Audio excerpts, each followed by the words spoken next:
Les frères de Joseph dirent en quelque sorte, agissons mal, et après cela, soyons des gens de bien.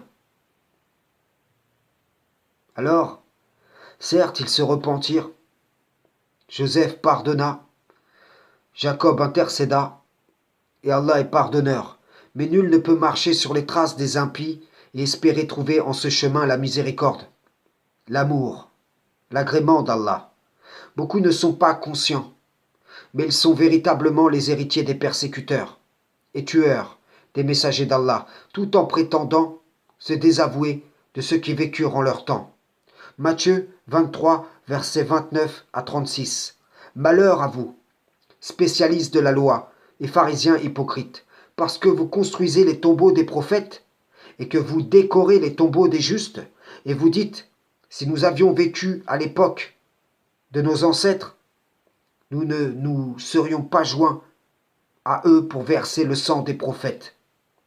Vous témoignez contre vous-même que vous êtes les descendants de ceux qui ont tué les prophètes. Portez donc à son comble la mesure de vos ancêtres. Serpents, race de vipères, comment échapperez-vous au jugement de l'enfer? C'est pourquoi je vous envoie des prophètes, des sages et des spécialistes de la loi. Vous tuerez et mettrez au poteau les uns, vous fouetterez les autres dans vos synagogues et vous les persécuterez de ville en ville, afin que retombe sur vous le sang innocent, versé sur la terre depuis le sang d'Abel le juste jusqu'au sang de Zacharia, fils de Béréchia, que vous avez tué entre le temple et l'autel. En vérité, je vous le dis, tout retombera sur cette génération. Vous me direz, qu'avons-nous à voir avec cela?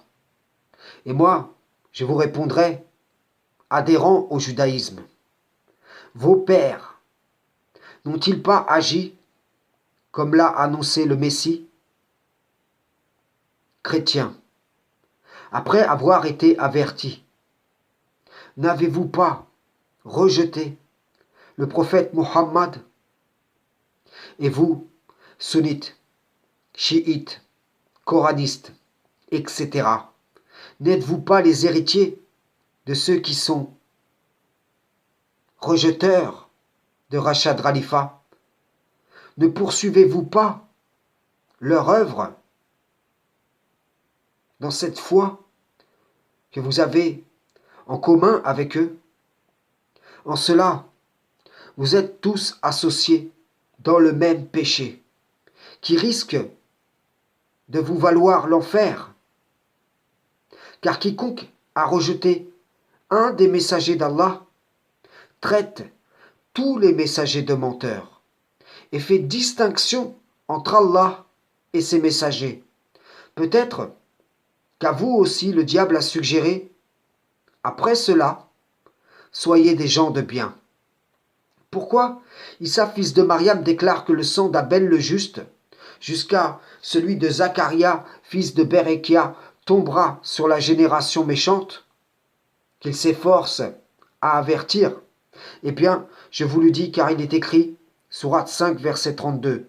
C'est pourquoi nous avons prescrit pour les enfants d'Israël que quiconque tuerait une personne non coupable d'un meurtre ou d'une corruption sur terre, c'est comme s'il avait tué tous les hommes.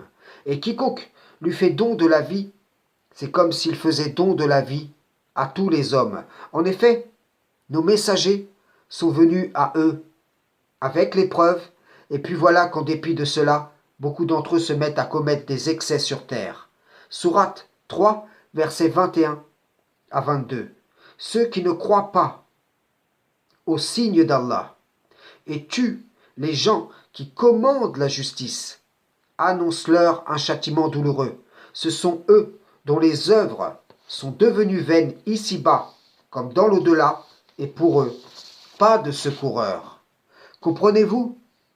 Vous pouvez dire, nous sommes innocents du meurtre de Rachad Khalifa, mais témoigne contre vous la preuve que vous poursuivez l'œuvre de ceux qui lui étaient opposés. Vous héritez donc de leur culpabilité. Allah vous a donné un exemple en Ahmed Didat, qui s'est opposé à lui en le châtiant aux yeux de tous, tandis qu'il fit de Rachad un martyr, un témoin de sa cause, dont le sang va inévitablement retomber sur vous, si ce n'est que vous croyez en lui et que vous vous désavouez de ceux qui l'ont repoussé. Quand je regarde chaque secte qui rejette un messager ou plusieurs, je vois qu'Allah les a laissés comme ils se sont détournés, que le diable est leur allié et que leur mauvaise action leur a été enjolivée, et que le seul moyen pour leurs membres de revenir vers Allah, c'est de se repentir et d'accepter ce qu'ils ont rejeté auparavant. Regardez le chrétien. A-t-il l'air de s'inquiéter des conséquences d'avoir rejeté Muhammad? Non. Il est confiant aux promesses que le diable lui a faites à travers l'idéologie à laquelle il adhère.